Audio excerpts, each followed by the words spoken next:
I'm American, arrogant, throwing fits, ripping shit, tearing it, imperative. Then I'm killing this mic no matter where I live. These derelict rappers acting a fool, this embarrassing is flagrant. That's the nature of this entertainment, and we can't even change it. Guilty before arraignment, now the system tainted. But when we speak, they all laugh at us. And y'all wonder why I'm lacking trust. Try to fight a giant with attorneys that can back them up. That's church versus science, both sides start acting up. I'm late on my assignment, hopping up a mile high, climbing, obviously never silent. New alignment, I'm defiant, cannot describe it. Used to describe it as a young graffiti artist. Before the beard, I always got carded. At every bar, even though my bar has been the hardest. The scars on my face, and I ain't always been the smartest. But I'll show you where my heart is. I said I'll show you where my heart is.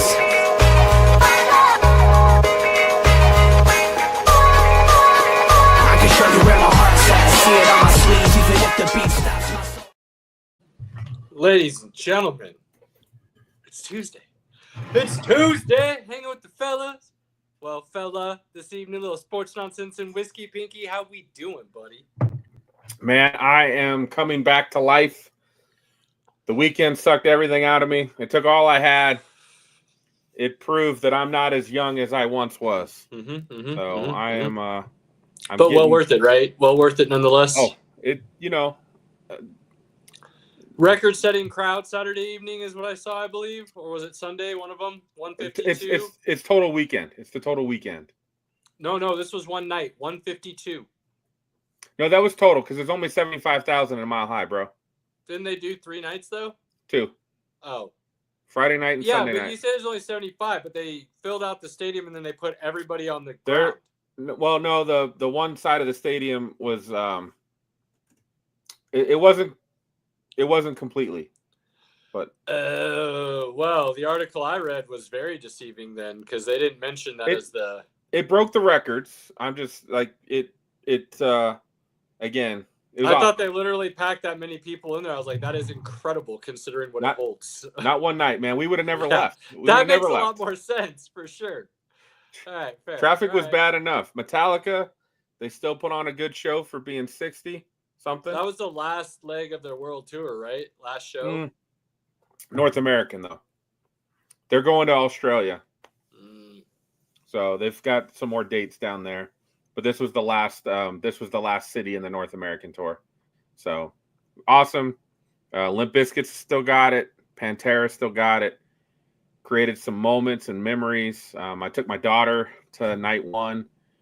So got to have her experience a mosh pit and being down on the floor and really rocking out. So that was a proud, daddy-daughter moment. Great weekend. Just standing for hours, man. I'm just not built for that anymore. That's rough, no man. Joke. I felt no pain Friday. I felt all of it on Sunday. So, but cheers to Metallica. They put on a great show. I was very excited and just had a great time with friends. Nice. That's what it's all about. So, well, we probably should get into it. We got a lot to talk about. And our boy, Robert, I do want to say, let's talk about Robert for just a sec. Oh, let's talk about him. Well, he's not here to defend himself. Yeah, he's not here to defend himself. He's been on the show about a year. And I will say his eagerness to learn and understand different sports is awesome. And I'm glad that we continue to show him other things to invest time in. It's probably taking him time away from video games and other movies and TV shows watching sports. But sports creates moments that are magical. And I'm happy that we could share that with him and hopefully help create some of those moments. I agree. Cheers. Robert's not here tonight because he's got some new dwelling quarters that he is assembling for himself and taking care of that, so that way he is all squared away going forward. So do work, good sir, and we will see you next week for sure. But in the meantime, we'll have a little nonsense to discuss at the end.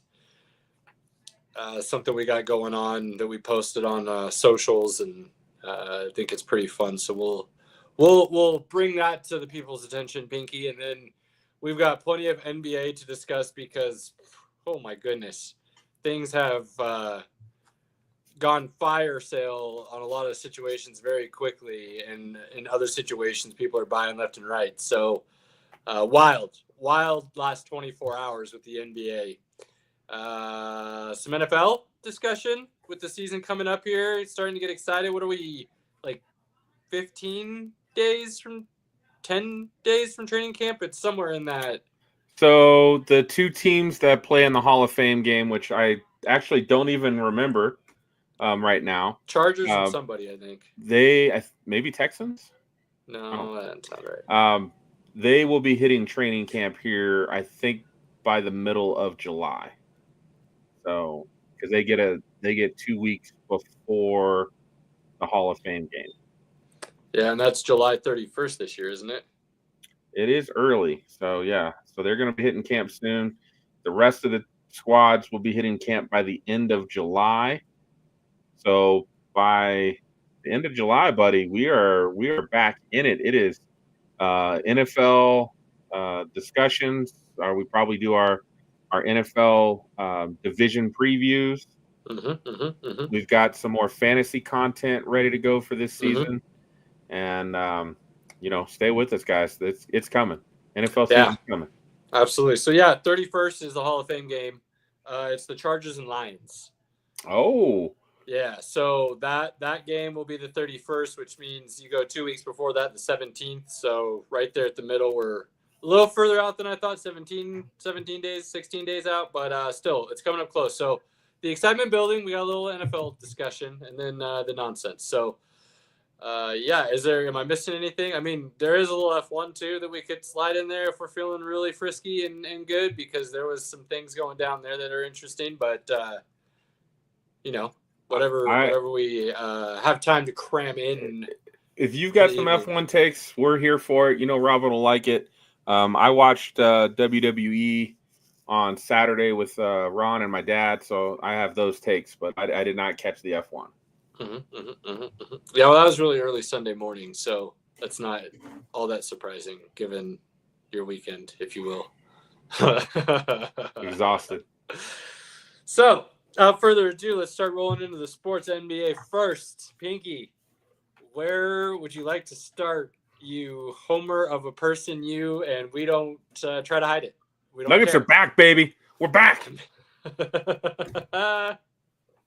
It just takes overhauling the team, adding some pieces, doing things that makes you go, wait, if the new GM and assistant GM that they brought in can do this immediately, what the hell was Calvin Booth doing for 2 seasons? Just like, yeah, we're good. We don't need to do anything. We're fine. Awful. I mean, and again, that's why he didn't have a job. That's why he didn't have the job at the end of the day. Partly, yeah, partly. I remember a lot of people telling us we had no idea what we were talking about, and Calvin Booth did, and we should shut our mouths. And 2 years later, after going through that, the same thing, beating your head against the wall, talking about how he can't play or evaluate, he doesn't understand how to form a team, he's wasting prime years of Jokic's career.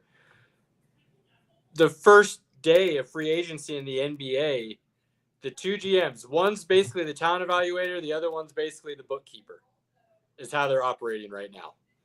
And I'm drawing a blank on their names, and I apologize. I had them, and now they're totally gone. So I'm not even going to try to look it up. Yeah, we'll just keep talking. I don't know enough to comment. But that's the dynamic here. They're basically the exact same position split into two brains working together. They go out and do things Booth said weren't possible or refused to do or didn't want to do because he believed in his plan so much even after it had proven that it wasn't going to work. They get Cam Johnson, and I've heard a lot of people talk about how that's a straight switch based on the numbers with him and MPJ. MPJ's defensive rating is slightly higher, this, that, and the other, or defensive win shares, I think, was slightly higher, one of those defensive metrics. Yeah, because he played on the Nuggets. And Cam Johnson played on the Nets. Numbers are great. Stats are great. Analytics are great. I'm a numbers geek. Trust me, I'll deep dive all day. But if you only look at those numbers and compare them without any context to them of what and how and when they came from, you will fail in life miserably. Miserably, okay? Cam Johnson, upgrade. He is a better defensive player. He is a better offensive player because he's slightly more consistent, I believe. And he has a slightly better, I don't necessarily want to say basketball IQ, but he doesn't try to test if he's hot or not, even when he's not hot. Like MPJ would do heat checks even when he wasn't firing on all cylinders. Like that's not quite the way Cam Johnson plays. Like that's the best way I can explain it. And then on the defensive end, Cam Johnson is just better. He is just a better player than MPJ. I might say MPJ is a slightly better rebounder because I think he was underrated as an offensive rebounder specifically. But as a whole, Cam Johnson, I think, will fit in better. And I believe Cam Johnson still has room to grow where I feel like MPJ kind of decided he was done. He was going to be stagnant. He wasn't going to really grow into a great defensive player. He improved, but he kind of topped off. And then him being injured in the playoffs didn't help. Unfortunately, it didn't help his cause. Because if he was healthy, maybe things are a little bit different for him. But we don't, I mean, multiple times in the playoffs, though, he would completely no-show as well. That's the thing. So there's that. You bring back Bruce Brown and you sign Tim Hardaway Jr. to a 1-year deal. Those two pieces together, I believe are greater than the sum of whatever Russell Westbrook was for this team. They will fill the holes and the needs better because they can provide better floor spacing, better shot selection, better game flow, if you will, and spacing within the offense. And they're going to play a little bit better defense on the whole. Russ isn't necessarily a bad defender, but he's more of a shoot the gaps type of defender to get his steals and stuff. Not necessarily on ball per se, unless he's really feeling it that game. Those other two guys I feel like can guard the wings a little bit better. So those two as a whole fill Russell Westbrook's role better. Well, what else did the Nuggets lose? Oh, that's right. Nothing. That's right. Nothing. So you filled the two holes that you removed, that you took pieces and removed and had holes now. You traded and then signed two guys to fill those holes. The sum of that, I believe, fits into the offense and the core of Jokic and Murray of what they want to do a lot better than what was there right now. But on top of all of that, you somehow fleeced the Sacramento Kings. I don't. We'll have to talk to Greg and figure out where his thought process is. I'll text him right now. Rub it in today because as a big Kings fan, to find out you let Valanciunas go for a straight swap of Dario Saric, like what? What? Like I was baffled. I don't even know how the Nuggets came away with that. They didn't have to give up anything else.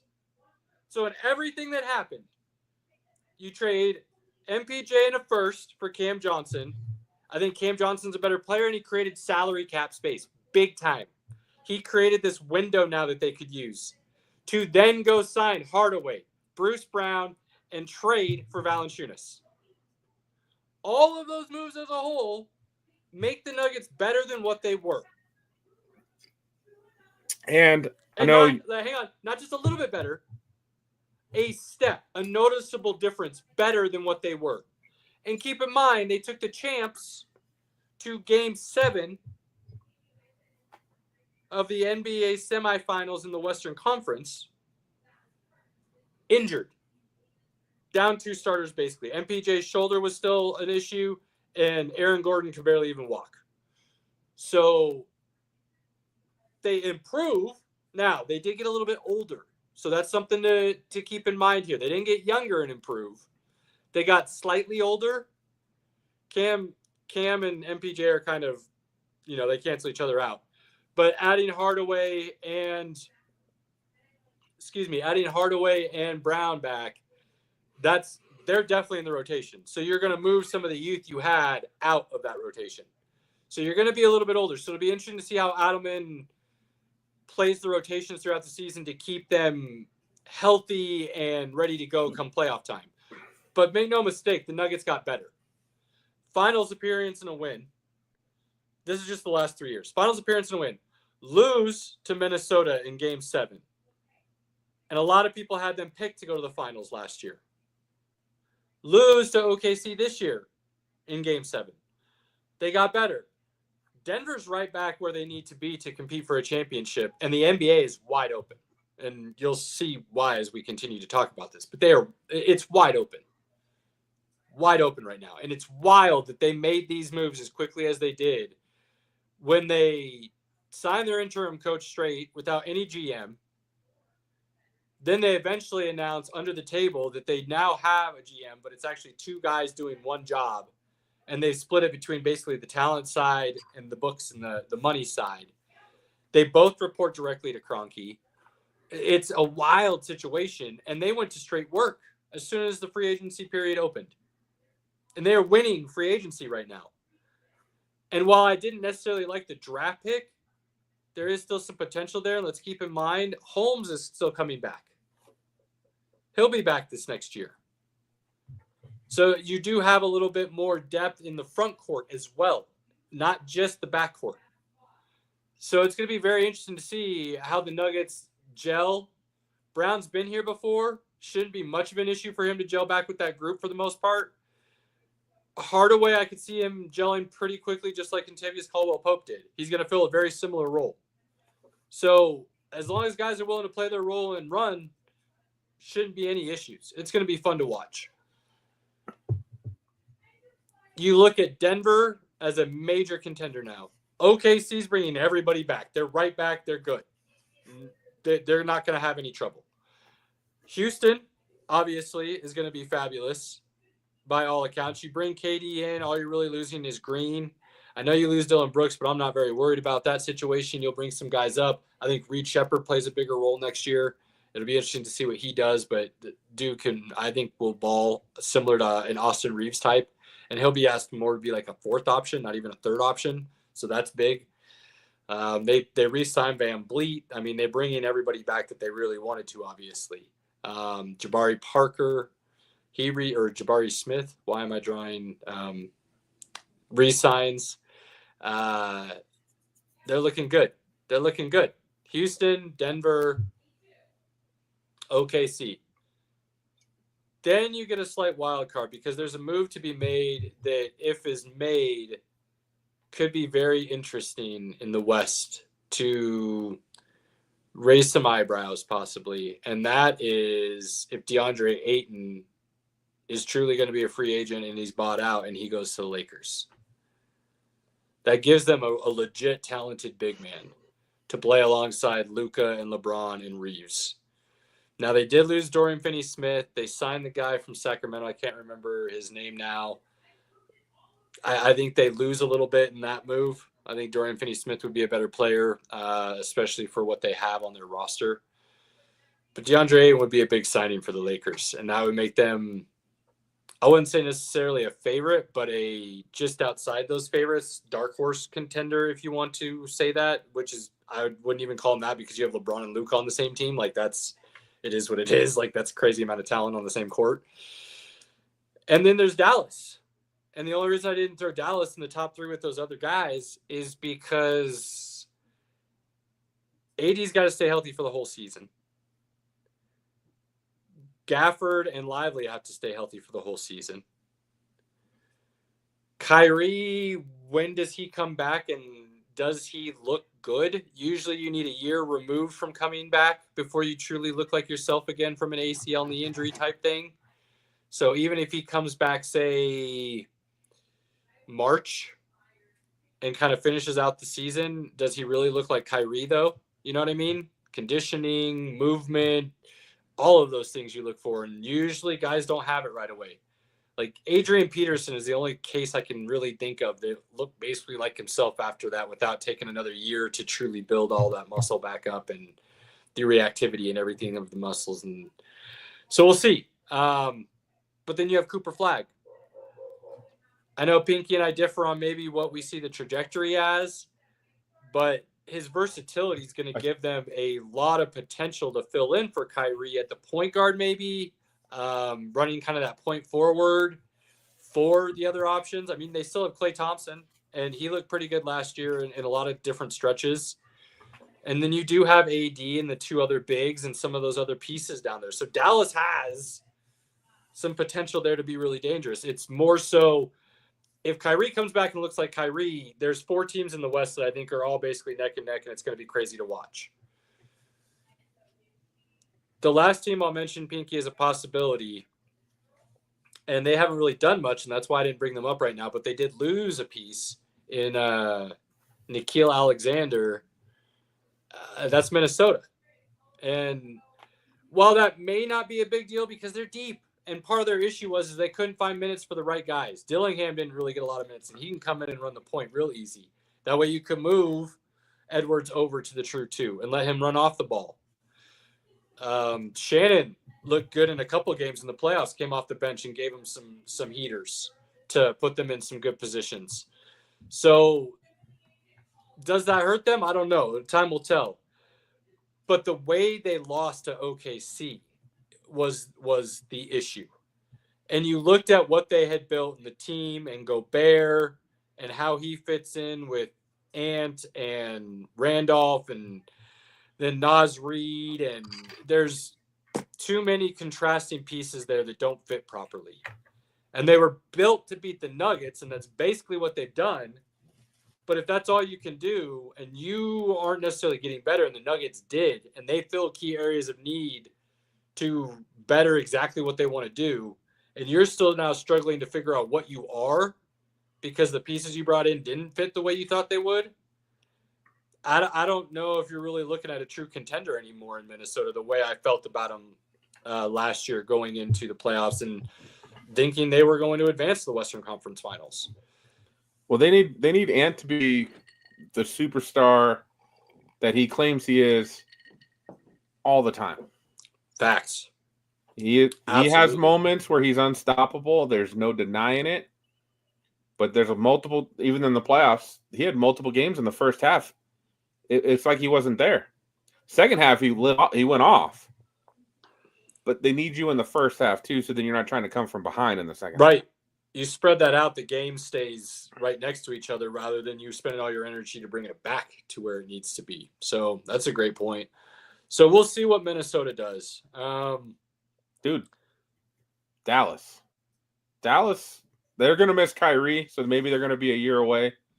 But Dallas will have some potential. That team is championship caliber if everybody's healthy and on the court. But man, do they have some what ifs at that injury situation? And that's what's so crazy. Anytime you got Strickland Davis on your team.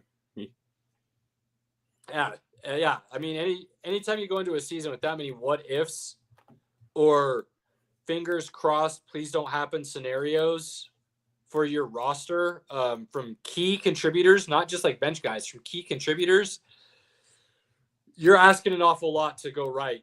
And that's hard to do. And transitioning with that in mind, let's go over to the East.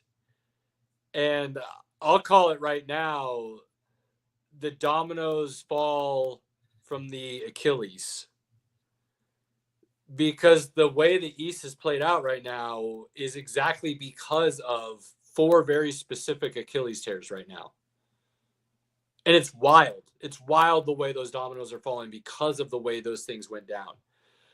And I said transitioning because Dallas has all these what ifs and we need everything to go right to have that season. Indiana got that. They got that last year and had that magical run. And then game 7, your star player, your leader, your point guard tears his ACL, goes down, and everything changes. Everything changes. Because now, guess what? The organization doesn't want to go into the tax. They don't want to pay anything additional for their roster now because they know they're at least a year removed from being able to do anything without Tyrese Haliburton. So then what does that mean? Well, Miles Turner's now a free agent. You going to pay him? Turns According- out, no, you're not going to give him money that's necessary to keep him on the roster. And so you now lose your starting center, the longest tenured Indiana Pacer on the roster, and a key contributor in that run to the finals. So now next year, you're not going to have that same starting center. You're not going to have your all-star point guard. That roster is going to look completely different. You're going to be at some point probably thinking, let's get higher in the lottery. Not, can we sneak into the 10 seed of the 9-8 seed of the playoffs? Like, that's what Indiana feels like they're going to try to do now. So from NBA Finals to top 5 pick, keep an eye on Indiana. I'm not saying that to be mean. I'm saying that to just be very honest. They're going to have to redo that roster. And if you're already moving on from that center and Halliburton's out for the year for sure, it's going to change a lot of things. Okay. Now, from there, where does that center go? Well, that center goes over to Milwaukee. But wait. What happened with Milwaukee? Oh, that's right. Dame Lillard tore his Achilles.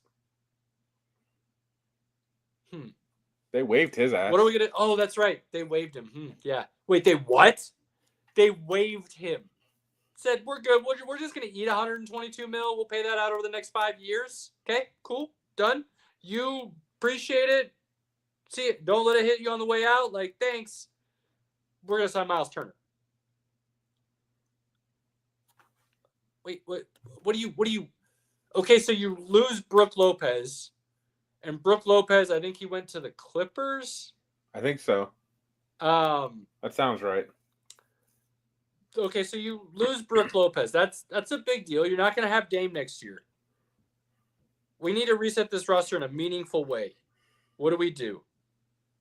Let's sign Miles Turner to a big contract. To $100 million. Let's go. So that we can't reset anything else on the roster around Giannis this year and see if we can make a run. Okay, Milwaukee. I see what you're doing.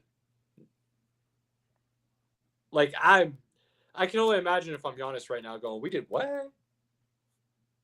Word is he's not happy. He's not happy. But word is he did like the idea of bringing Dame in.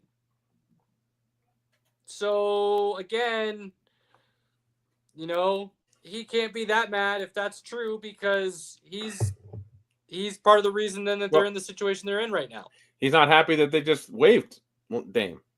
Well, no, but like if he really thinks Dame's coming back at 36 by the time he comes back from that Achilles, the same player that's going to be able to help him win a title, like that's foolish too. Like, what are we doing, Giannis? Like, you have a very small window left of your prime that you need to take advantage of, and I don't see how any of the moves around you right now are helping you with that. So Milwaukee, look, you got Giannis, and if he plays, you're going to be in the playoffs. The salary cap issue for you guys is not great. Not great at all. Now, if you find a way to make some magic work like Denver just did, good for you. Bravo. We'll eat a little bit of crow for the GM. But outside of that, and Caleb, teams willing to help you with that kind of magic, you know the gets solution. slimmer by the day. You know the solution. And I know Milwaukee doesn't want to. They just don't want to. I get it. But you know the solution. Now, Giannis may not want to either. So, in all fairness, if it's a mutual, like, I want to be here in my career, more respect to Giannis. Like, I'm good when a player wants to do that and continue to just try to win, regardless of a bad situation that happens, because that's business, right? Sometimes it does happen. But if that's not, then yeah. Now, let's take it a step further. I know people are always like, organizations aren't loyal. And I'm like, yeah, they're not. But like at the same time, there's a limit to how you can do that. This is a business. And the idea is to be really great as much as possible. And being loyal only gets you so far to an extent of loyalty. And what I mean by that is like LeBron right now. Like the Lakers are probably like, what, why? why did you opt into a $58.5 million annual salary? If you really want to win, we could have done something different with that. You could have spread that out. You could have taken a vet minimum if you really are talking about winning, and we could have gone and used that money in all sorts of ways. Okay? Did you just put LeBron and winning in the same category? Yeah. I mean, he's won a lot. Let's be honest. He's won a lot. He's been second fiddle a lot too. Well, I wouldn't say that. I wouldn't. Easy there. He's got more finals losses than almost any player I know of. He has. He's got a lot of those. Now again, like, you have to get there to lose it that many times. You do. Greatness is still what he is. But I'm just saying, like, in that situation, LA's like, wait. Damn, okay, now we don't have any wiggle room, right? We've talked about this though. He's already made over $1 billion career outside of NBA money. What is another $50 million? What is that going to do for him financially? Nothing. So yeah, I don't. But okay, if that's what he wants to do, fine. Like, I'm not trying to put down LeBron for this. More just say, like, I am. When you're looking at the landscape of the league and what's going on, Milwaukee doesn't have this option where Giannis can be like, I'm going to opt out right now. We're going to save some money and try to make a run here. LeBron really could have and chose not to.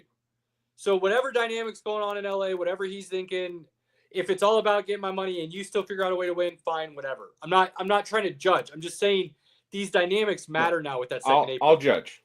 Okay, you judge for us. I'll judge because to me, I'm just like, he's got. I mean, he was awesome last year. He was really good. He was awesome. He's only got a few more years left. Why not do everything? This might be his last year. There's rumors floating around now that this is his last year. So we'll see. Why not do everything possible? Hey, I will sign a vet minimum deal. Because again, what does $5 million do for LeBron? Nothing.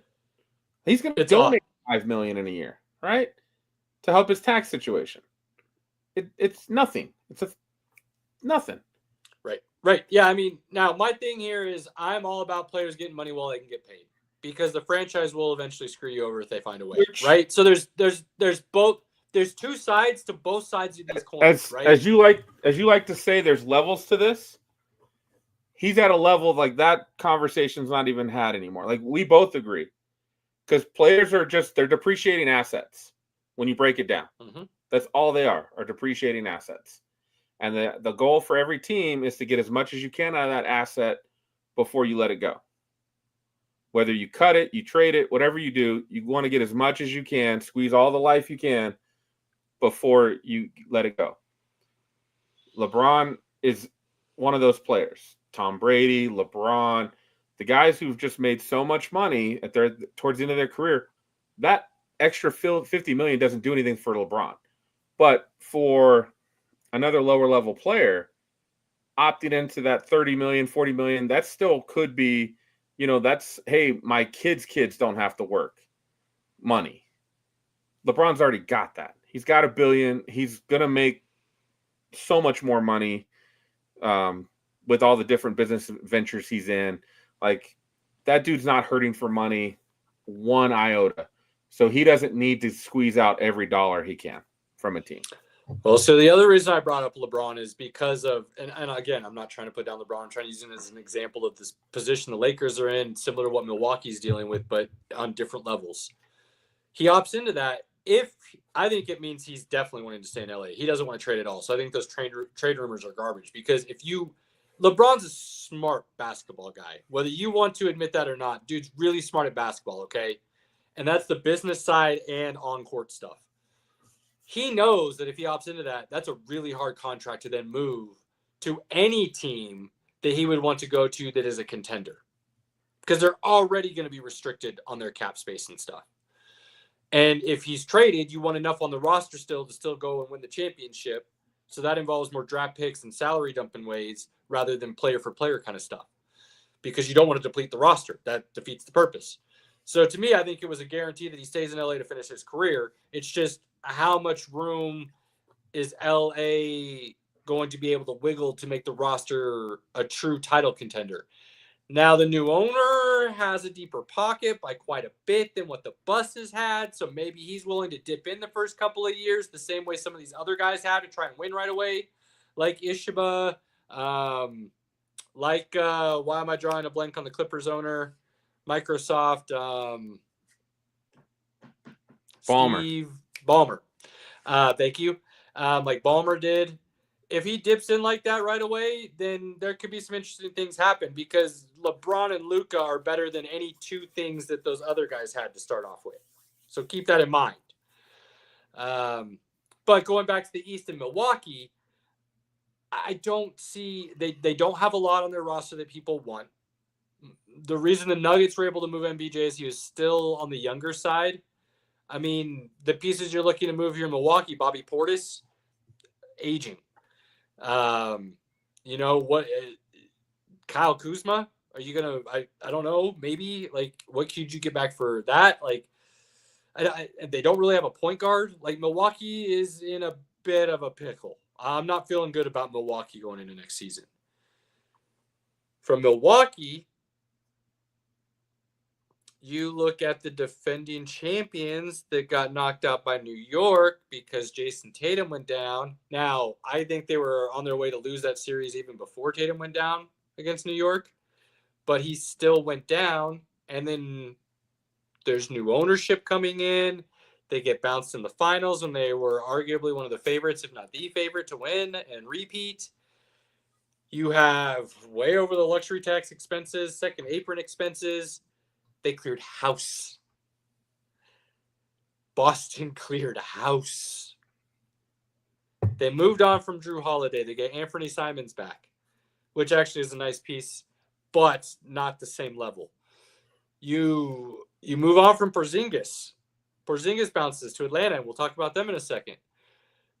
Al Horford probably gone. He's probably not coming back. They're going to give the reins to Jaylen Brown this year and say, are you a true one? Can you actually carry us? How good are you? Let's see what happens. And that might determine that they either move him and stay with Tatum or they might move Tatum. They're making some interesting decisions right now. Maybe the decisions they're making are to keep Tatum and Brown and do another year of dumping salary kind of next year and bringing in some different pieces to refill the roster and compete once Tatum's back. Which I can easily see that that's what this is. Kind of not a reset year, Pinky, but if we do all right, that's cool. If we don't, that's cool as well. But we got to start dumping salary and moving pieces to get in better position for the following year. That's what this looks like. It looks like it's a building block year for Boston to get to somewhere else. Bridge year, whatever you want to call it. So I'm not expecting a lot from Boston. They're making a lot of moves, and they dumped a lot of salary to get under the tax. So what do they do when Tatum comes back almost is what this feels like, not necessarily what do they do next year with Brown. New York, still New York. They should be fine. I think the East is wide open. I got my bold take. What? I don't know if they're going to go to the finals, but they will be in the Eastern Conference Finals. The Orlando Magic. Don't hate that. So they made the move for Bane. I like the young talent they have with Banchero and Franz Wagner and Jalen Suggs being there. That'll be a very interesting team. Don't hate that, Pinky. Atlanta's the other team that's going to be interesting. You know, you acquire Porzingis, you have Trae Young. Goodness, I'm drawing a blank on the other ones all of a sudden. As long as they have Trae Young, I don't believe in them at all. So we know how I feel about Trae Young. I don't think he's a number one. I think he needs to change some things. But I do think that there's a lot of potential there given the right pieces around him. I don't know if Porzingis is quite that right piece, but it puts them in a position to be competitive with that. Why am I drawing? I do think they'll be competitive, but I don't think they'll be I don't think they'll do anything. So we'll see. We'll see. I just don't believe in Trae Young. I don't believe in Devin Booker. Those are two guys. Every time I watch them, they're supposed to be like the guys. And most of the time I watch them, it's like they have their off night every time I watch. They're like, oh, Pinky's watching. We got to suck tonight. I like Booker a lot. I think he's really good. I think him being with Durant and Beal, he's kind of more of a Steph Curry type, and he's not going to just demand and piss people off for the ball. So he's going to try to get everybody involved and let everybody kind of get their shots because he's going to get his. And that backfired for them big time. It was Nickeil Alexander Walker went down to Atlanta. That's where he went. And then Luke Kennard is also going with Atlanta, which are nice depth pieces down there. So I like those moves. DeJounte Murray should come back as well. It'll be interesting to see what they do with Trae and new head coach, new front office making some moves. So I'm interested to see what happens there. I just realized I only talked about 3 Achilles tears, and I swear to God there was 4. Now I'm drawing a blank who the 4th one was. I mean, the 3 major ones were Dame, Tyrese, and Jason Tatum. I don't know who the 4th guy was that you were thinking of. I don't think Kyrie tore Achilles, right? He was knee, No, right? he was ACL. All the guys that tore him, though, were wearing pink low-top shoes. And the number 0. Odd coincidence. Yeah. Very. All I know, very Tyrese weird. Halliburton in WWE 2K25 is dope. He's awesome in that game. His moves are really fun. So prayers to you, Tyrese. Last team I'll talk about in the East that I think is kind of going under the radar because they're not making necessarily a lot of moves, but they don't really have to either because they already made them. They just need to play better next season, and when the playoffs come around, that's Cleveland.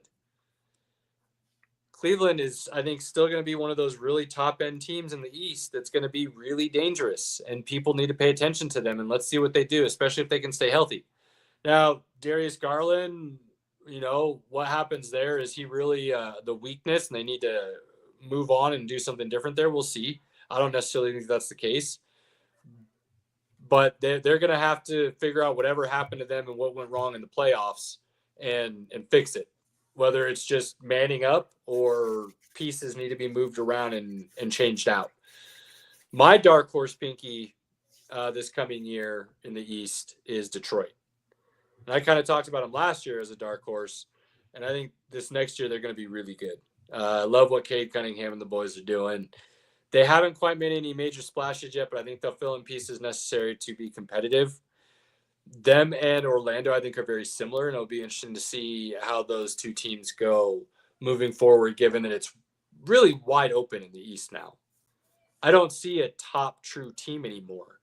It could have been Indiana if they had ran it back or been able to. I mean, technically Cleveland was the best team in the East last season. They're bringing everybody back, basically. They should be. And New York, probably. Those will probably be the 2 favorites out East, all things considered. Then you'll probably see something like Atlanta, Orlando, Detroit, probably Boston, all kind of right in there. I'm going with the Magic. Every time I watched the Magic play last year, win or lose, they played really good team ball. So I don't hate that at all, Pinky. I like them. I've talked about them. I've talked very highly of Paulo last year. He's looking really good. And then he had that abdomen strain or tear, I think it was, that he missed quite a bit of time in the middle of the season because of after a hot start, and then still finished strong after he got back into rhythm. So, yeah, Orlando's going to be nice. And we still got – there's still a lot of pieces out there that can be signed. I mean, obviously we could still be looking at trades. There's still teams that are going to be interesting that we haven't even talked about. San Antonio being one of them. So let's just see. It's going to be really interesting. But, man, it has gotten off to a hot start. And Denver is winning right now, given what they did to better themselves. And I believe their title odds went from like 5th to 2nd. I think so, yeah. Is what it was with those moves. So I know you're not as excited. I thought Deron Holmes' game really fit Denver really well. So to lose him first game of summer Summer ball in Vegas was tough. So I'm excited to see what he can do this year. I think I'm more excited now because I think where he would have been a better fit or a better possibility to be dynamic would be more at the power forward, small forward position, a la Aaron Gordon, not as a power forward center backup for Jokic. And that's what Booth drafted him for. And that's why I really disliked it. But now you bring in Valanciunas, and he doesn't have to play that role. So it's a much better dynamic fit there. I still like Shannon better. I think Shannon was a top 10 talent easy, and he was sitting there available, and they passed on him, and he is a perimeter guy who can score and play defense. And that's really what Denver needed in so many ways last year, and they didn't get it. Now they filled that in other ways. And like I said, when we were talking about it, the beauty of having Holmes now come back is it fills some added depth role at the youth position and another position of kind of a need now. And that's really dangerous. So Denver's winning free agency. Atlanta is doing really well. If LA gets DeAndre Ayton, that's going to be interesting. Indiana's given up. Milwaukee, I really have no idea what they're thinking. You know, there's, again, Boston, are they just kind of like, I mean, if we win, cool. If we don't, cool. Like, that's what it feels like based on what they're doing right now. They just wanted to get under the luxury tax with the new ownership and then kind of decide how they want to move forward from there. So there's a lot of things that are going to keep going down over these next couple of days and weeks. And I am here for all of it. And I love it. And the fact that the second apron is working the way it was intended to, in the sense that it's almost a hard cap like the NFL has. And it's creating teams to differentiate in the way that they would normally maybe have built a roster over the last couple decades. You're seeing this parity. And instead of going into every season now going, there's one or two, maybe three teams that are potential winners, we're going into next season. I just told you there's probably 3 or 4 on each side right now to start the season where you could go, yeah, I could see that. Now, I'd lean more heavily towards the Western side, given the moves that have been made and the team dynamics that are going on right now, than I would the East. But I would still say 3 to 4 on each side would not be unheard of to be like, legit shot. It's that wide open, and I love it. Cheers, my guy. Cheers, buddy. So, with the hard cap in mind, let's move over to the NFL a little bit, Pinky, and discuss some excitement brewing as the season approaches us and gets a little closer. Let's touch on a couple updates before we talk about what I think are the 10 most interesting teams, in my opinion. Okay. I don't know what the Steelers were doing trading Micah Fitzpatrick for Jalen Ramsey. So, look, and maybe this is just me, but based on the way the Steelers want to play and what they got back and the fact that Jonnu Smith isn't a bad tight end and they like to play. Well, that's a separate trade. They did 2 trades. I thought that was all considered part of the same deal. No, because the Jonnu Smith trade went down first, and then literally 30 minutes later, my phone goes off and Minkah Fitzpatrick for Jalen Ramsey. Yeah, I know, but I thought when I ended up reading it, it was all part of the same package the way it ended up being built out. 2 separate trades. Okay, well, anyways, just hear me out. Bringing those 2 guys in as a whole, I think it's half dozen the other, to be honest with you. The way they play defense, those 2 defenders, bringing in Jonnu Smith, I don't think it moves the needle really one way or the other. It's odd. It doesn't necessarily make a lot of sense. Jalen Ramsey hasn't been great, but he actually looked better last year than he had maybe the previous year. Got a little bit healthier, but he's aging. It just was kind of one of those moves where you're like, you guys are going all in a weird way, and I could see you winning it all with this roster, but man, you're setting yourself up for just a 1-year roster for damn sure. This isn't going to be a roster that you're going to be able to run it back with. And then 2, you're doing these deals, and then you're giving guys money with these deals. And then TJ Watt's sitting out there floating hey, I might be considered by some the best player in football, and you guys are just not going to paid me. They're gonna get that figured out. They'll get that figured You out. would think, I'm not worried about but that at all. still, like, weird. It's I just weird thought the way they're going about their business this offseason. I like the Jonnu Smith move a lot because him and Arthur Smith know each other from Tennessee. Yep. And that should be a good match. And Jonnu Smith and Freiermuth, that should be a good tandem. To me, the Ramsey for Fitzpatrick, I still think Fitzpatrick's a way better player. And I think Ramsey's kind of at that point where when he's healthy and in it, he's damn good, but he's not the player he was. No, definitely not. Would I make that swap when he was still with, early Jacksonville or, right there when he got moved to the Rams? Sure. Yeah, I'll make that deal. But I wouldn't make that deal for 5 years later, Jalen Ramsey, that you're getting now. I'd rather keep Fitzpatrick, who knows my squad, knows our defense. I understand you got to have some corners, but I don't think Ramsey's going to help. It was an odd move. So, very strange. Very strange. I believe, I'm trying to think. Oh, the other one, we did not have it, as they say on our bingo card. The Miami Dolphins getting Darren Waller to come out of retirement. Like what? So the only way this makes sense is that the dude is broke and needs money with the way he left the NFL the last time with the Giants. Now he's trying to say it was scheme and the way he's being used and promises were made that weren't kept and this, that, and the other. Like, whatever, dude. Well, whatever you want to say. Like, the talent, everybody knows the talent was there for a minute, but it quickly diminished. And most of us would think it's because of what you did to your body early on in your career that it's not able to hold up anymore. Well, let's just say if you play for a crap franchise like the Raiders and then you follow that up and go into a crap situation with the Giants, I think you could lose your love of football. Absolutely, right? You could. Because and again, talent there. That losing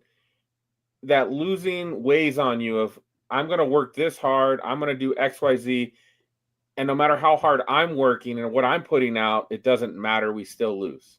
We still suck. They're still not building a competent roster around, what we have here. Easy to fall out of love. And again, once you get to that point as a football player, that all the weightlifting, all the practice. Oh yeah, that's Calvin Johnson. He's once that becomes a complete chore, yeah, man. Done. 0-16 wears on you. So Done. I get that. I get all of that. But man, what is he, like 34 now? 35? There's some legit concern issues with health because of him being a recovering addict and what that did to his body early on in his career and his injury history. Pinky, we've talked about this ad nauseum, how I feel about injury prone versus just injuries and being a little bit unlucky. Darren Waller's injury prone. He has an injury history. Mm-hmm. That dude, it is what it is. So talent wise, really talented tight end. He was top 3 in the league there for a year or two. But injuries, how much are you going to get him on the field? He fits into the scheme in Miami really well, so it's intriguing. But we'll see. Does he even make it out of training camp? Yeah, I don't know. But, if he's, let's say he's 85% of what he used to be, that's a pretty good weapon for Miami at the tight end spot. And what McDaniels could do with that in his scheming, it would be fun to see. But is he that? Can he be that? That I think that's the big question mark right now. I got to say, the Dolphins, to me, there are 2 teams right now that immediately I just go, meh. Like, I don't care about. Okay. Dolphins are one of them. And currently, and this may change after a year or two, the Titans. To me, the Titans are just meh. I could see both of those, actually. I have no interest. I have no, there's nothing and I like Cam Ward. He's a Miami guy. He helped us look good last year for most of the year. But I'm still I could see that. Yeah, on both of those. Yeah. So yeah, don't hate that at all. So let's talk, as we talk about that, let's talk about the teams that do have me interested. And do you still have got the list? yours? I've got mine. We'll go back and forth a little bit, see where we kind of compare. This will be fun. At the bottom of the top 10. So you're starting at 10, going up to 1. Yeah, up to 1. I'm not putting a lot of work into this or effort into this part, but I find the Cleveland Browns quarterback situation and the New Orleans Saints quarterback situation to be pretty awful in most cases. And I'm wondering which team's going to get the number 1 pick. And I do get excited about that. And I think both of them are going to have a shot at the number 1 pick.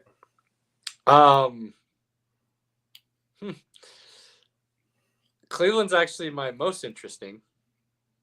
And I don't think they're going to be that close to the number 1 pick. I think Shedeur does end up starting here earlier than people think, and I think he gives them better quarterback play than what they had last year. And they do have some weapons and some talent on that team still. So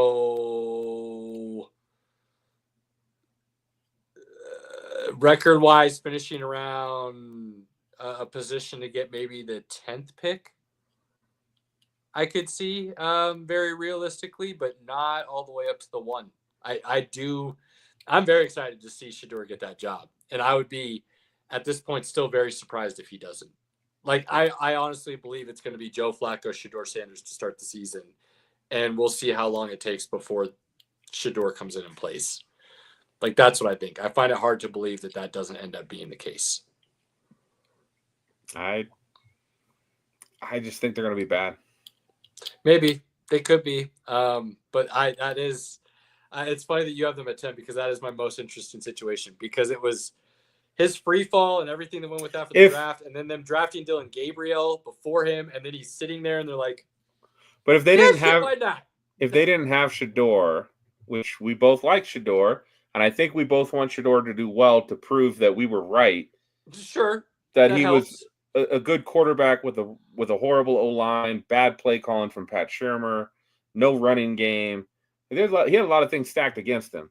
I think we agree on that. And so I find that part interesting, but everything else about the Browns I don't find interesting. If Shedeur wasn't there, I don't think we would find them that interesting. See, I wouldn't have them at 1 for sure, but I'm very intrigued by Stefanski's a 2-time coach of the year. And the dichotomy of him being coach of the year and being almost the worst team in the NFL and what that looks like from year to year with him. The fact that they let Baker walk and he plays better now than he did there, and Stefanski's supposed to be this offensive guru.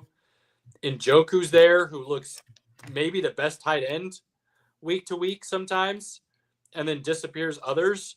Jerry Jeudy goes off for an 8-game stretch out of nowhere. You bring in Judkins as a rookie draft pick. You bring in Graham on the defensive side to go on the defensive side with Myles Garrett. Like, I think there's a lot of interesting things there that's like, what's Cleveland really doing here? And then you throw on Shedeur to it. And that's what I think just kind of takes it over the edge for me and solidifies it in the top 10.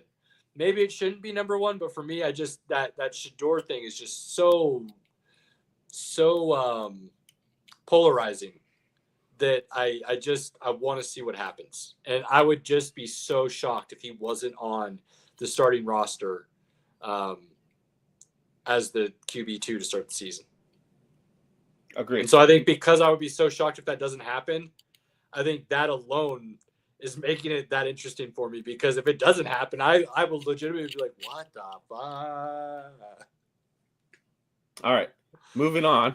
Okay. Probably spent way too much on the Browns. It's going to be a hot topic. We've got the Minnesota Vikings at 9 on my list. And this just has to do with J.J. McCarthy. Sure. Right? They let Sam Darnold walk for the most part. I think they wanted to keep him, but not at the number he got paid. What does he do? Right? You've got a pretty good offense. You've got a good play caller. The defense is solid. There's a lot to like. Minnesota's a playoff team. Tied for second best record in the NFC last year, right? Right. So I mean, But they because you lost basically the division tiebreaker, you ended up as a wild card team. right. So this is a team that could be a Super Bowl contender without question. They got better on defense.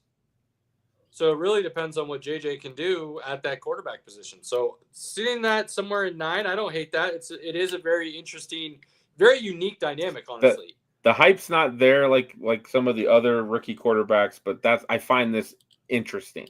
I fully agree. Most interesting. Falcons come at 8. This is all about Michael Penix, right? Sure. Same thing.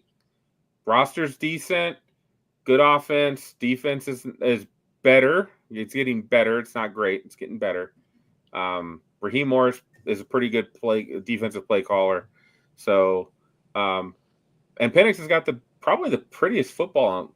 He throws the prettiest pass in the league. He's got a nice arm, dude. Real nice arm. I'm slightly intrigued by Atlanta, but I don't know if I'm interested. And this is why. At this point, I have fully committed to the belief that they are what they say they are.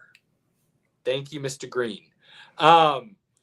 Because there is so much talent on that team. And for whatever reason, they've decided they're not going to use all of it every week. And some weeks they might not use any of it. And why they've done that, I don't understand. But they have been consistent enough with proving that point to me, no matter how many times I think it will change, that I'm no longer interested. Because I think until the coaching staff leaves, we're not going to see any changes, and Penix is just going to kind of be a whipping boy here for a little bit. Meaning, they're going to be competitive, and they're going to give us weeks where we're like, shit, Atlanta's legit. And then they're going to give us weeks where we're like, God, what were we thinking last week? They are nowhere close. And they're going to end the season fighting for probably second place in the NFC South. So I'm like, the fact that I have come to that realization within myself, and I have now believed and committed to the fact that that's what they do every year, I'm not going to be surprised or interested by them doing it again this year. So if they do something completely different than that, and I'll eat a little bit of crow then I could say interested. But for now, I'm like, I like Michael Penix, but I'm not expecting like Kyle Pitts has a great rookie year and then disappears. Like, that makes no sense. They have an amazing running game, but the way they split those carries is mind-boggling. Like, there's just so many things I can't get behind anymore. Sorry. Fair. And again, it's Penix. They're on the list because of Penix. Sure. To be fair, right? Number 7 for me, and I love this team, and I was very, very sad last season. It's the Detroit Lions. Offense should be pretty damn good. What do they do without Ben Johnson? Right, that's both your coordinators. And they lost Aaron Glenn on the defense as well.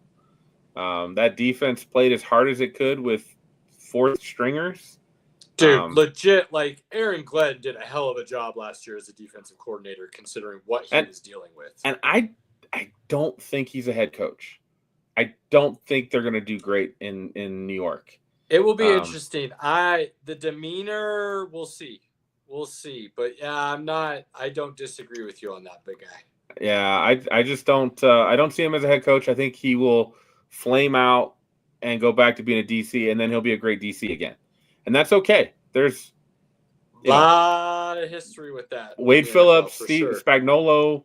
There's, Brian Flores to me is a DC. He's not a head coach, right? And that there's nothing wrong with that. Be good at be great at what you do. Sure. You don't need to be a head coach. So, Lions, I'm just excited. Lions are a fun team to watch and cheer for. They've been bad for so long. Like, they're one of the teams that, if the Broncos don't get to a Super Bowl, I wouldn't mind seeing the Lions win one. I mean, on paper, based on the draft and everything, they got better. So they should have no problems repeating or doing better than what they did last year in all theory. So at number 6, I think everyone should have them on their top 10 list. of interesting teams for next season.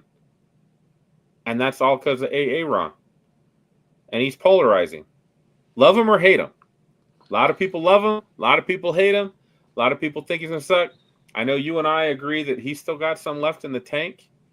I think a lot. One of the few things football related we agree on. Cheers. There's not many of them, but we agree on that. What's wild to me is the amount of insane disrespect for how good of a talent he is. Like, and this idea that he's a bad teammate, even though teammates don't talk poorly of him, he's voted as one of the top guys. Like, say what you want about his off the field stuff, lying to the media and all that good stuff, but the talent on the field is undeniable. Like, how do you talk ill of that? But let's just be honest. If he wasn't saying any of that, the majority of people would still think he's the greatest thing ever. But because he does, he rubs people the wrong way. And if you rub them the wrong way, they're going to hate you. Yeah. All I know is the New York Jets are one of the most dysfunctional teams of all time. So am I shocked that Aaron Rodgers didn't work out? Yes, we were, until we heard the owner was allowing his son to help him make decisions based on Madden ratings, and that was an actual legit thing. So once that came to light, it was like, oh, never mind. Like, that organization's screwed. Which is why I feel so bad for my boy Justin Fields, because as much as I think he can still play if given the right situation, I don't know how you succeed there. Like, I just don't. I don't know how. Like, let's be honest. The only person legit, and I am like maybe only 30% joking. Maybe it's 40% joking. But like, the only quarterback to ever succeed in New York in my lifetime is Chad Pennington. Mark Sanchez. He didn't succeed. He had a team carry him. He was not good. Chad Pennington actually played well. Like, halfway decently well. He was Sanchez like Kyle Orton before Kyle Orton. Sanchez played well enough for 2 seasons to get to 2 AFC championship games. I mean, you go back and look at his numbers and you're like, oh shit, he was actually really bad. So like, there's this idea that he played well, but he was not good. So when you think about that in my lifetime, I'm 42. Chad Pennington is the best thing we've seen at QB for the New York Jets. That's a scary thing. Ken O'Brien is probably the best thing I saw play quarterback for the Jets. Maybe. But that's in the 80s and early 90s. I mean, that's still. I mean, you could maybe say it was Vinny Testaverde. Maybe somebody's gonna say it's. Didn't Fitzpatrick have a spring there with the Jets for a minute? He did. He did. You know, there's some other names you can throw out there, and I'm not going to argue with you. But I also think if you truly sat down and you were like, damn, he's kind of right. Like, Chad Pennington has a legit argument to be said as the best quarterback the Jets have seen. I'm not even going to argue with you, bro. That's a problem, right? Like, that's a big problem. So I think the Steelers are interesting. There's a lot of different directions they could go. I think they're going to be good. How good? Are they going to be better? Are they going to be one of the upper echelon teams? No, I don't think so. But when dark horse Super Bowl, if everything goes the right way? I mean, technically, if you make the playoffs, you're a dark horse Super Bowl contender. Well, right? We know some teams, though, make the playoffs, and they're not really. Again, it's in some cases, when you're not that great, you need the best matchup for your team to advance. Not many teams. The Steelers cannot line up with Buffalo and just beat Buffalo. Like, that's not the team. Playing your division rival, the Baltimore Ravens, should they beat them? No. But when you play division rivals, anything can happen. Sure. Right? So like, there's certain matchups that would help that team. So where are we at? Number 6, number 5, where are we at? That was 6. So number 5, I'm excited for, and I think people forget about them. That's the San Francisco 49ers. Interesting. Christian McCaffrey, he's a Colorado guy. I root for McCaffrey. I like Brock Purdy. I think he's a stellar quarterback. He runs the system, right? He's nothing amazing. You know, he's maybe Dak Prescott with better timing. I will say it again. He comes out a year earlier from college. his draft stock was a lot different, and he was talked about a lot different. And then he came back, and things kind of changed a little bit. So when people are like, well, he was Mr. Irrelevant, and like they got so lucky, and he's not really that great, this, that, and like, there was a point in time when he was thinking about coming out, I think after his junior year of Iowa State, that he was talked about like as a top 30 round pick. So he, like, this idea that he's not that talented or can't play is silly to me, based on especially what he's already done. And he's one of the quarterbacks that played multiple years in college, had a lot of starts under his belt. So it's not crazy to think he was prepared for what he would see in the NFL. And then he's got a great play caller. Kyle Shanahan schemes things really well. He makes things easy for you. They run the football, running the football always. I mean, if Christian McCaffrey's healthy, let's be honest, he's going to get hits, right? He's going to be one of the top 3 running backs in the league, especially in Kyle Shanahan's offense. Absolutely. So I think the 49ers are a very interesting team because we kind of forget because they went Super Bowl to not making the playoffs. Yeah, that is. Right? I like that. I mean, Kittle's there. I think I'm really interested to see what Juwan Jennings does. I think he could be actually their true one. Shoot, man, the guy last year who got shot looked good. Purcell. Ricky Purcell. So what does that defense look like after losing some key pieces and kind of remaking itself?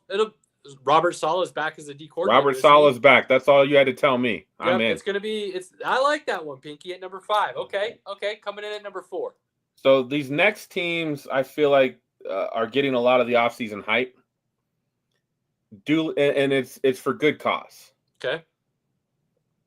Houston Texans. They've reshaped their offense. I'm still worried about the offensive line. Yeah, big time. Which is where they struggle. So they got rid of players on their offensive line who didn't play good last year.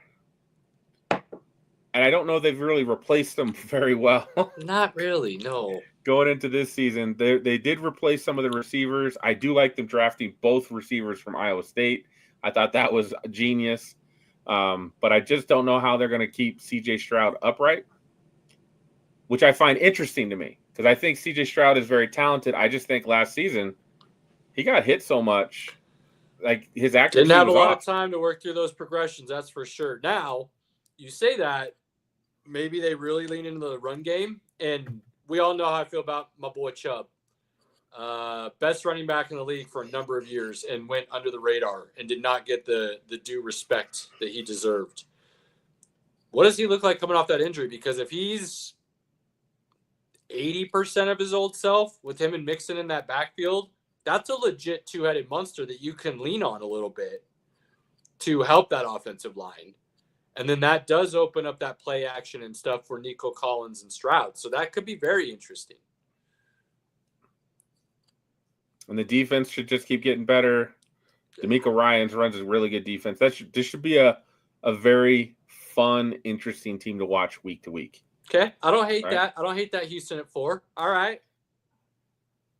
At 3, I've got the Chicago Bears. Okay. Now we're getting somewhere because that's right there at my top 3. Yes, sir. So many reasons. Run down it, Pinky. Run the list down of why people should be interested and excited or intrigued or whatever you want to call it. New head coach who knows at least what he's doing on the offensive side of the football. I don't know about what he's going to do on the defensive side. But on offense, they should be fine. He should actually help Caleb Williams. And they did invest more in their offensive line to continue to try to make sure he's got, ability to throw the ball. Offensive line. Absolutely. And again, I think Ben Johnson, who was in Detroit when he got there when Detroit sucked, he watched them rebuild the offensive line. The Bears already have the weapons. They just need to get the old line to where I could give my guy time to throw the football. They also added what I believe is the best wide receiver in the draft to said weapons. Right. You know what I mean? So you're going interesting. I love DJ Moore. I think he's a top 10 receiver in the league, and I've said that. He's been wildly underrated, mostly because of the offenses he's played in. I think he breaks out this year, especially in Ben Johnson's offense. You've got Rome Odunze coming back after a pretty good-looking rookie year, I would say. You add Luther Burden as your third wide receiver, most likely. You got Cole Kmet, who I think is an underrated tight end who is very underutilized with the last regime. You draft Loveland. You remake the offensive line. The last time DeAndre Swift looked like a really good running back in this league was when he was in Detroit with Ben Johnson calling the plays. Like, the amount of reasons that you should feel good and excited and hopeful as a Bears fan for just the offensive side. You don't even talk about the defense, and that is the defense should still be pretty decent too.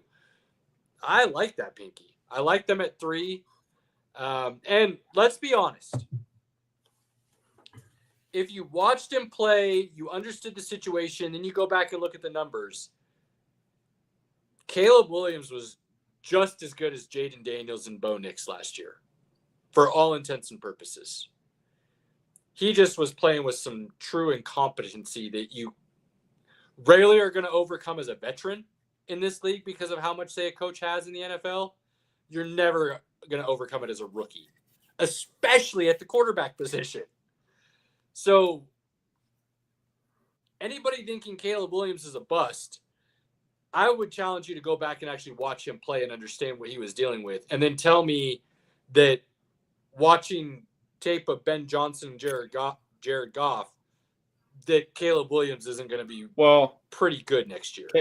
Caleb's problem last year was, 1, the game was faster. 2, his offensive play callers were bad. He didn't have time to throw the football.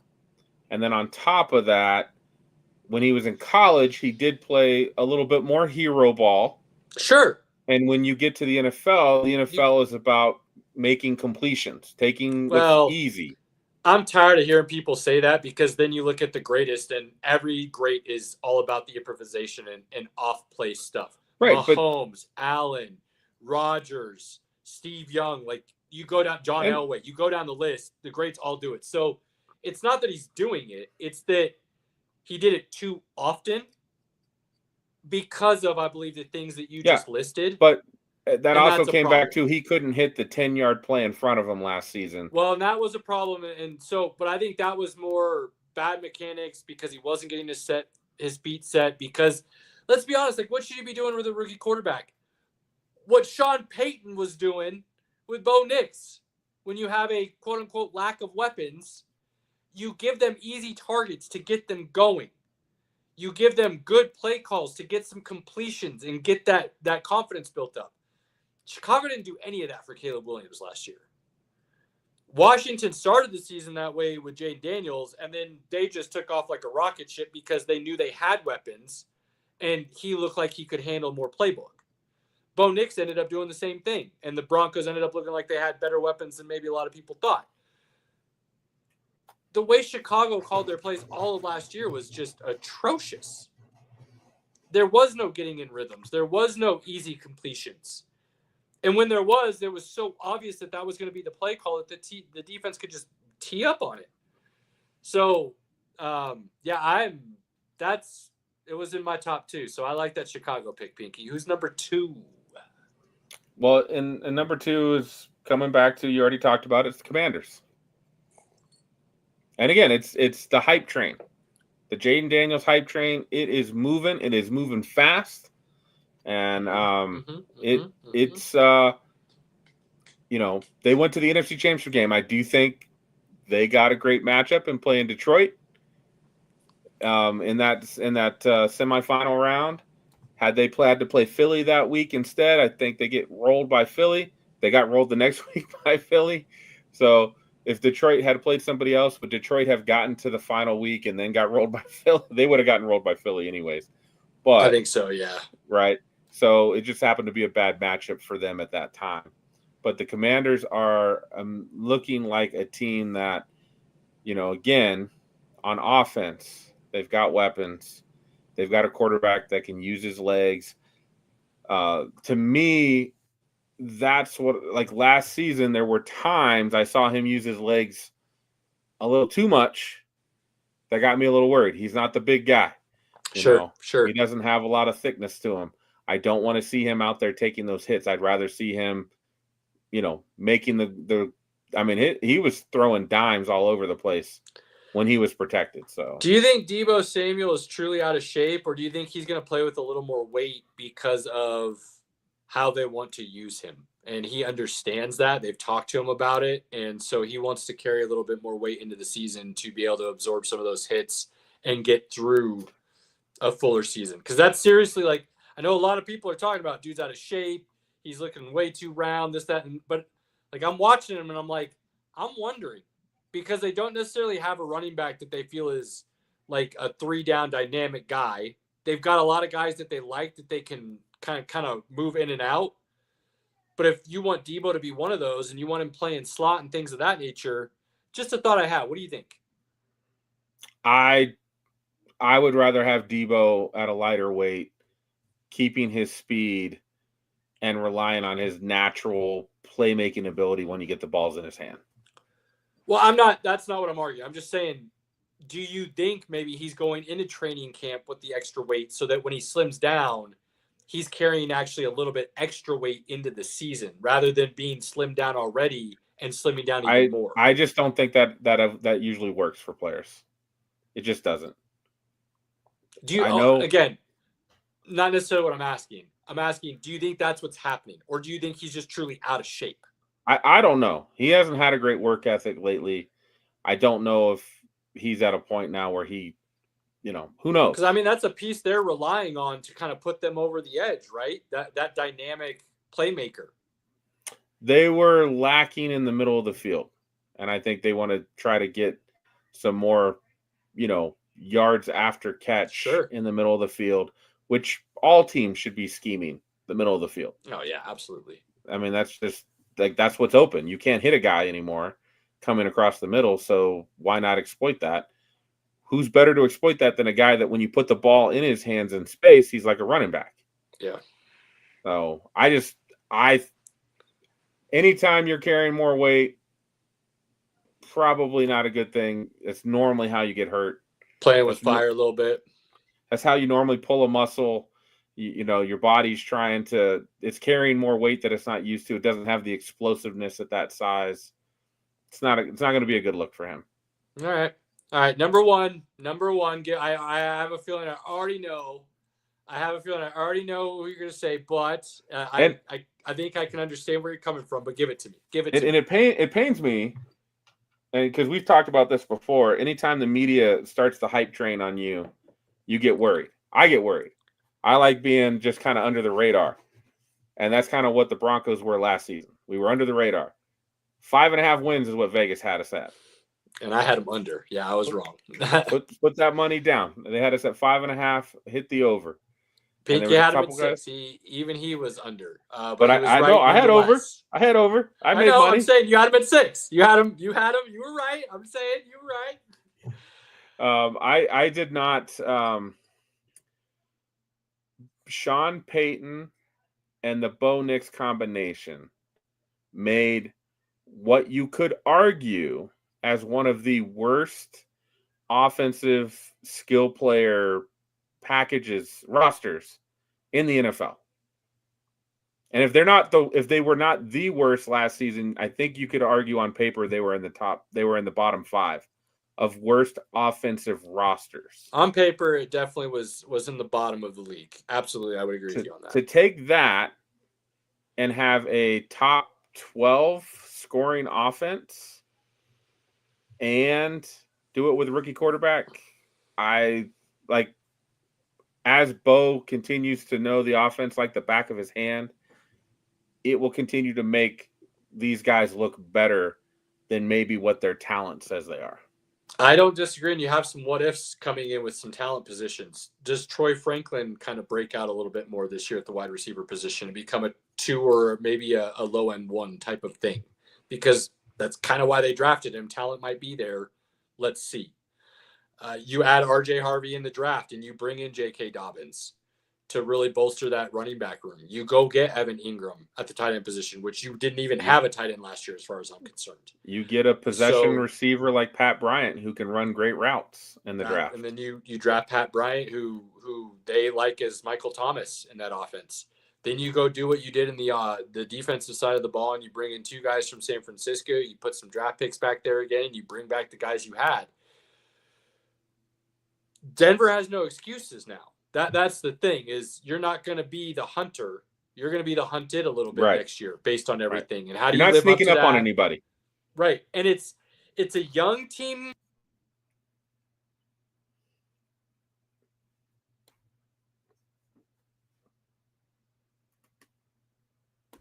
He goes all show.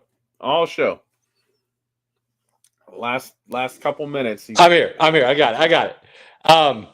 Sorry. I don't know why it does it. But it's like you're either young or old, right? Which makes their average seem like they're kind of middle of the road, but they don't really have like those middle of the road guys in the NFL.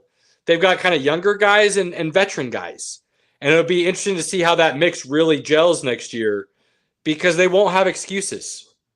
They're expected to be in the playoffs. They're expected to compete and be a dark horse contender and rise to the occasion. So it's going to be very interesting to see what they do. Absolutely.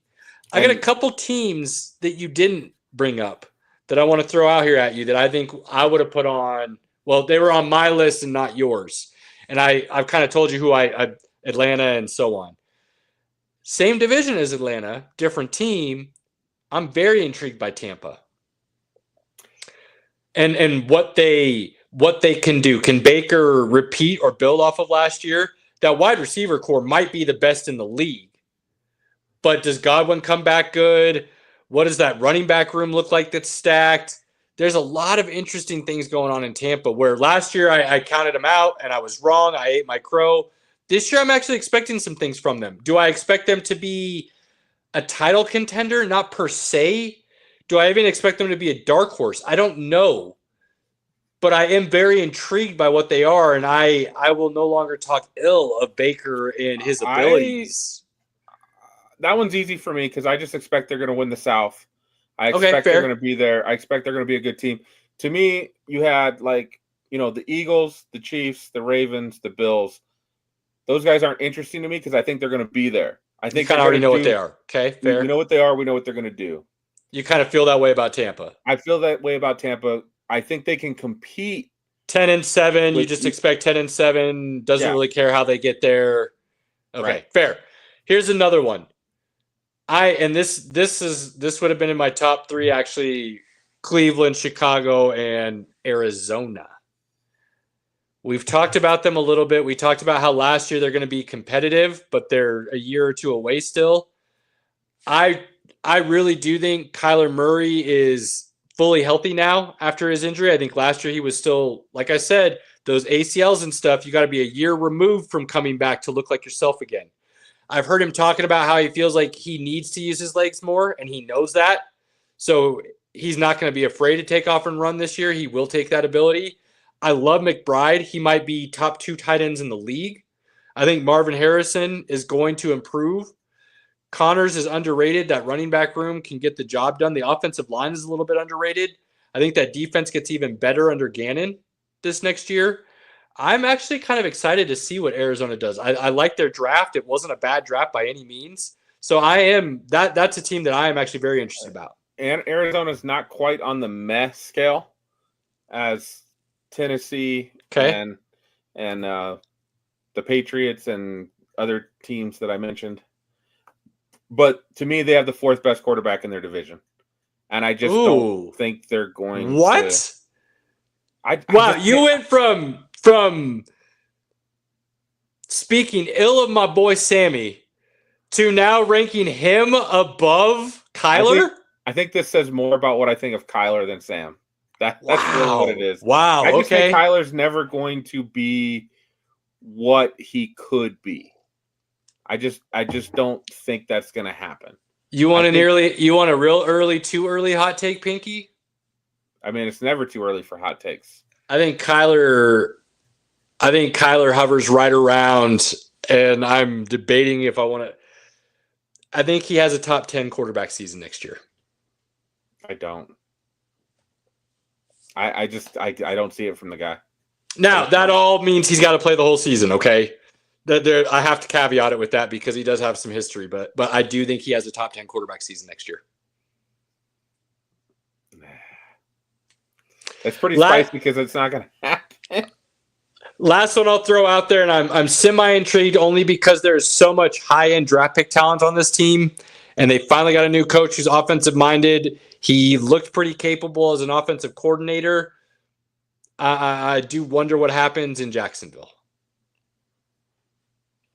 I'm not expecting a lot, but I do expect them to look competent, and that if they're competent, they do have a lot of talent on that team. So you could see some true fantasy darlings come out of Jacksonville this year potentially.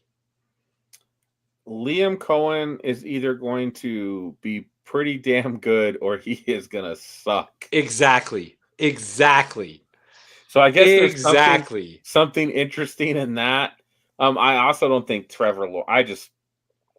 We keep watching Trevor Lawrence. I mean, we know how I feel about Trevor, so I'm not going to go down that road. I just don't see it from Trevor. He's had his time. He's not very good. He's not consistent. He's not the guy he was drafted to be. Sure, and I just don't think that Liam Cohen's going to – I don't think anybody can pull the number one surefire draft pick that he was made to be out of him. Well, wouldn't you say next year's kind of make it or break it for a lot of them?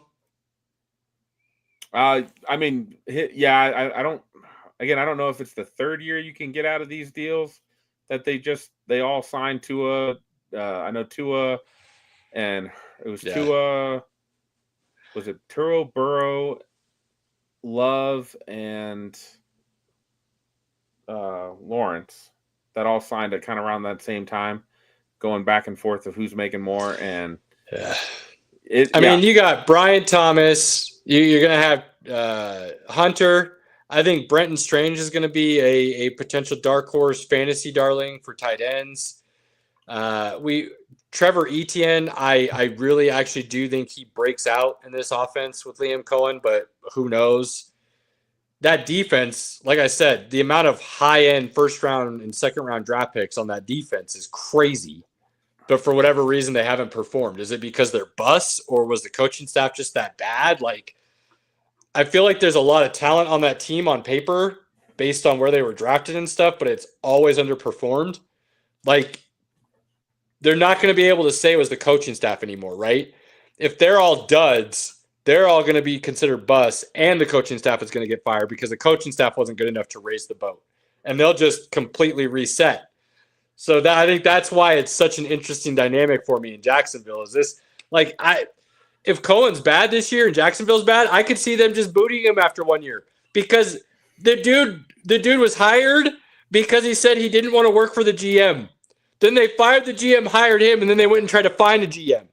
Well, the GM they found is kind of one of those young genius kind of guys who is not scared to make moves. He proved that in the draft. It wouldn't surprise me because Cohen's not his guy if he was like, actually, you're kind of crappy. You're gone after a year. It's not unheard of in the NFL anymore, right? So here's the thing. This isn't interesting to me because it's the same story we've been seeing for a decade with Jacksonville. I mean, to an extent, sure. So, and that's why I don't to me, it's not overly compelling. I get it. But this is why it's fun for us to do these lists every year is because last year I had the Raiders as a really interesting team for me, didn't I? You did. You would have had them near the top. And I could give a hell less what they're doing this year. And they made a lot of changes, and they could be even better maybe. Who knows? I'm not really interested in them this year. Not really interested in them this year. So we'll see what happens. The one that I missed and I probably could replace the Falcons with is the Chargers. But I also expect the Chargers to be pretty damn good. That was why I did. Yep. See, that was why I'm interested, but they're not on my list because of that. And I also Green Bay wasn't there because of the same thing. I expect Green Bay to be good, and I think they just kind of, for a couple different reasons, underperformed last year. So if they're good, I'm not going to be surprised. It's not going to be oh, what am I interested in? I just like them. I'm going to pay attention to them. Right. So they're a good organization. They're good team. They've got good fans. I like what they do, but I'm not overly super interested as it sits today. Right. That could always change. Sure. And it will. And we've got plenty of NFL coming up. We're going to have top 10 lists we released this year. We're going to go through our divisions like we do every year. We're going to do some fantasy live draft. It's all coming, and it's going to come quick. Pinky, final thoughts for our good Tuesday evening, my sir. Well, everyone, please have a safe and fun 4th of July. Spend that time with friends, family. Have a blast.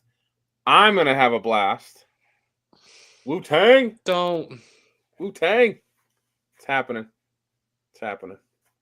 He's not even a big Wu-Tang fan. But I'm going with my son, and he's a big Wu-Tang fan. I can't go. Moments. And Pinky had a ticket for me, and I'm just not.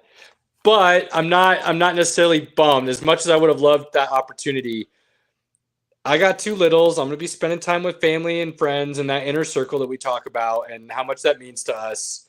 And I get to do that. And the oldest is ready to watch fireworks this year, and he's very excited about it finally. And so I finally get to do that for the first time. And so I'm getting to do the things we always talk about anyways, right, Pinky? Take advantage of those moments. So as much as I would love to be there with my boy and watching one of my favorite groups of all time that has some of my favorite songs of all time, and I probably won't get an opportunity to see them again in my lifetime, some things are a little bit bigger, so I'm okay with that. But I hope you enjoy the hell out of that show because it's going to be stellar, absolutely stellar.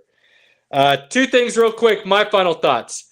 There's a lot of stuff we don't get to on a regular basis that we would love to talk about, but we're really trying to keep in this hour and a half time frame. There's a lot of good F1 stuff that happened this weekend in Austria. There's a post about it on our Facebook. Go check it out. Talk to us. Converse with us. Let's discuss it. Let's see what's going on. F1, we're really into it. Robert and I are loving it. We're really getting our knowledge base built up and going from there. The second thing, oh no, am I going to draw a blank, Pinky? Oh yeah.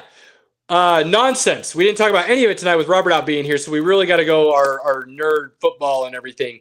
Robert, we apologize, but on Facebook, we also have a great social media poll vote going on. Best Action Hero bracket. Live votes are going on right now. First round just started yesterday. 2 matchups have been released.